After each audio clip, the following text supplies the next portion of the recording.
अब खबर है मारेगांव तहसील से, जहां तहसील के मुगटा गांव के नागरिकों ने लगातार 3 दिनों से बिजली बंद होने से संतप्त होकर विद्युत कार्यालय पर दस्तक दी, जिसमें बड़ी संख्या में महिलाओं का समावेश था। तो आइए सुनते हैं इस मौके पर उन्होंने क्या कहा। सीटीवी प्रतिनिधि दिलदार शेख की इस खबर में। पिछले कुछ दिनों से तहसील में तूफानी बारिश हुई है और इसका असर बिजली वितरण व्यवस्था पर हुआ है। मुगटा में हुई तूफानी बारिश के कारण पेड़ गिरे, पेड़ की टहनियां गिरने से बिजली आपूर्ति बाधित हुई।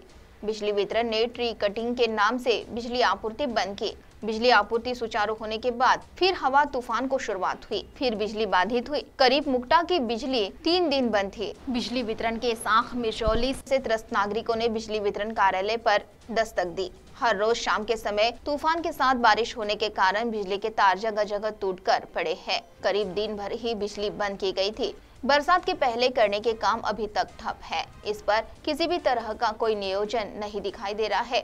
इसी नियोजन शून्यता का खामियाजा कल हुई बरसात के कारण मुगटा वासियों को भुगतना पड़ा है। तो आइए सुनते हैं संतप्त हुए नागरिकों ने अपनी प्रतिक्रिया में क्या कहा। लाईन नाही आमच्या गावामध्ये, पाण्याचा प्रॉब्लेम आहे। आणखी कोणते प्रॉब्लेम आहे? जेव्हा म्हणलं तेव्हा रात्री किती वेळा लाईन जाते, शेतातून यायचं आणि लाईनच नाही राहायची। आता तुमची मागणी काय आहे? आम्हाला 24 घंटे लाईन पाहिजे। रायनार मुगटा आम्ही लाईनीची समस्या घेऊन आलेलो आहोत। आमच्या गावची लाईन काही राहत नाही, हवा येऊ पाणी येऊ का नाही येऊ तरी पण लाईन बंद करून टाकते।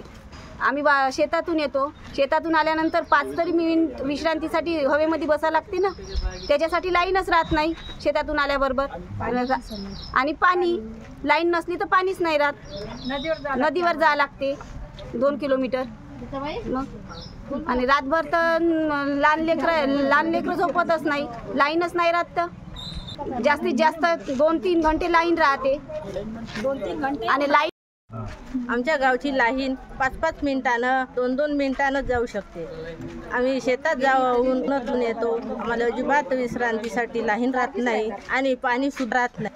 आणि आमच्या गावच्या नदीचं पाणी गढूळ आहे, ते पाणी काय आम्ही पिऊ शकत नाही। त्याच्यासाठी आम्हाला लाईन दिवसभर विद्युत आमची चालू राहिली पाहिजे।